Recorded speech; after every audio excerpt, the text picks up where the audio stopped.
Tall, should it be pruned like other fruit trees? Not really. What I usually suggest doing is just before you put the tree out in the spring, you do prune it lightly.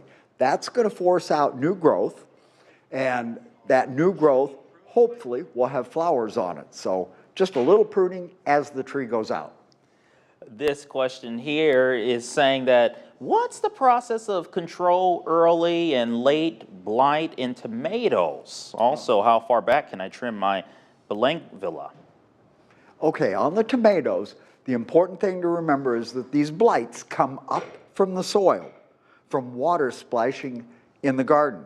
So what you do is once you get the tomatoes in the ground and get them established and growing well, you should mulch around them to protect them from the dirt splashing up on the plant.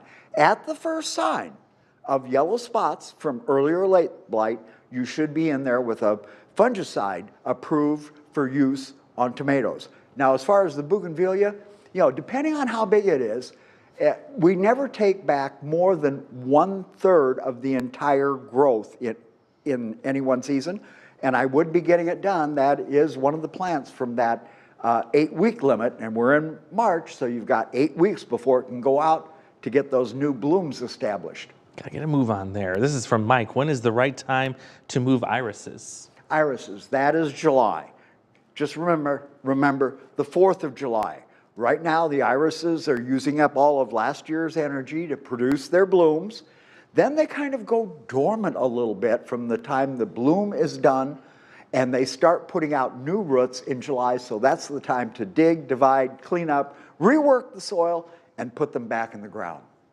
How do you kill a mint plant that has grown out of control and we want to be able to use that space for other plants? Okay, mint is a toughie. If you put it in the ground, it can very easily take over a flower bed. And I hate to say this, there are some organic sprays that you can put on to kill it off, and you have to kill it off root and branch, or it will come back, because it's an underground spreader. And if you follow the directions on the label, the product will tell you how soon you can go ahead and replant after the mint is killed off. Deb says, I get fungus on my phlox every year. Is there something I can do to prevent this? Yes. If you've got tall garden phlox, they are notorious for powdery mildew. I would say as soon as those plants are about 6 to 8 inches tall, we put them on a regular spray program. Find a fungicide, probably Daconil or Funginil would work, and you spray on a regular basis to go ahead and keep the fungus at bay. All right, continue to send your questions into our WQAD Facebook page. We hope to get to them when we come back. Stay with us.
Welcome back into GMQC at 11. It is Wednesday. That means our plant and garden expert Craig Hignight is in the studio, and we're answering your questions right now on our Facebook Live feed.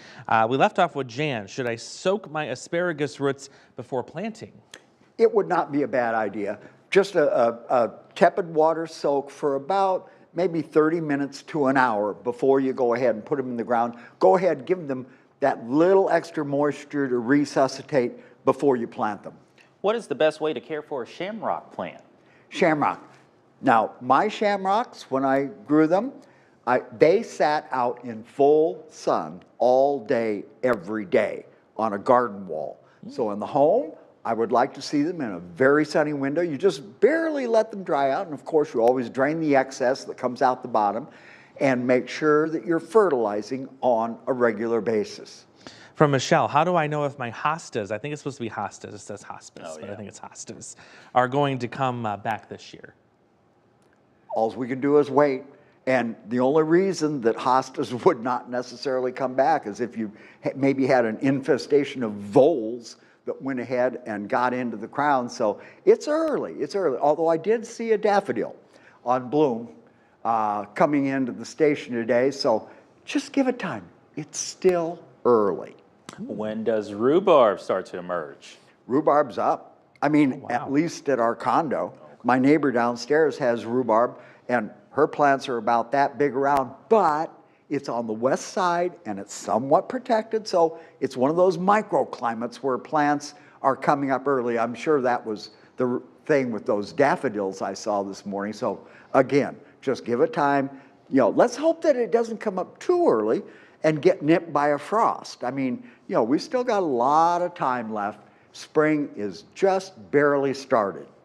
We've got a beefy one from our good friend Rick, and I want to thank him for joining this morning. I have a lot of above ground bottomless beds, and I want to amend my soil to be more like potting soil than dirt.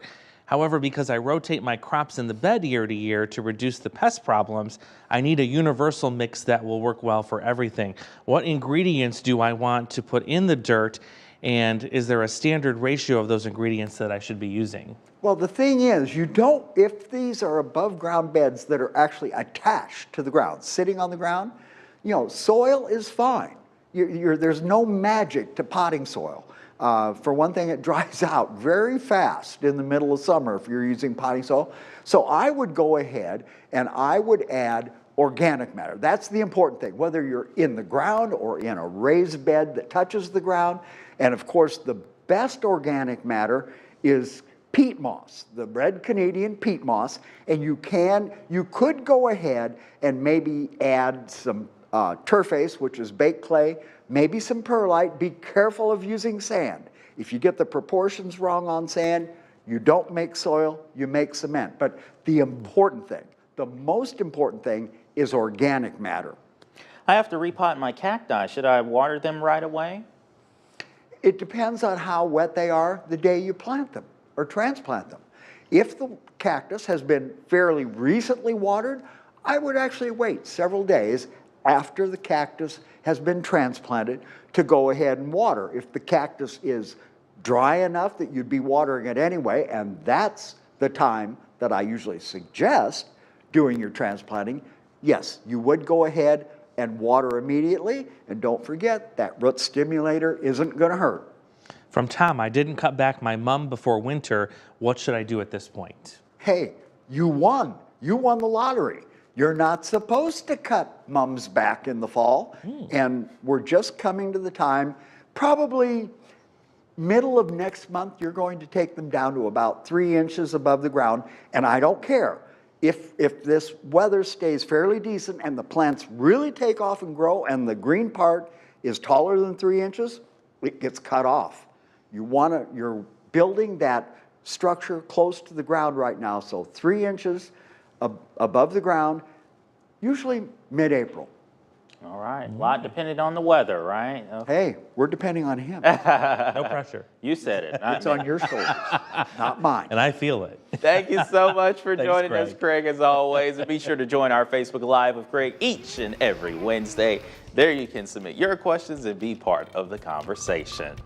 Well, here's a live look from our Bridgepoint camera, GMQC at 11. We'll be right back.